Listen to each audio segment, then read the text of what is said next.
Պուշկինը ձևակերպել է ռուս ժողովուրդը, Ռուսաստանի իշխանությունը ունի կարծիք հայերի մասին, ալմյաշկա, դա ձևակերպված է, նրանք մեզ հետ վարվում են հենց այդպես, մենք որպես աղանդավոր ենք հայտնի ռուս ժողովրդին, մենք ասում ենք բանը, Չայկովսկին, բան եւ այլ, բայց ռուս մարդ հետ որ գնում ես ընկերություն ես անում,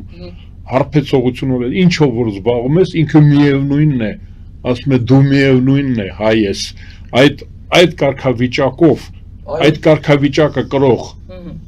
մարդը իշխանության ներկայացուցիչը, եթե բանով վերցնենք այդ մենամարտի մեջ ակնհայտորեն Հայաստանը հաղթեց, ջախջախեց իմպերիային, այդպիսի ծերուկը, ծեր ոչ ադեկվատ երկրի, ոչ ադեկվատ ղեկավարը եւ որը որ պետք է վասալ լիներ, հոխորտում էր, ասաց որ դուք հետամնացեք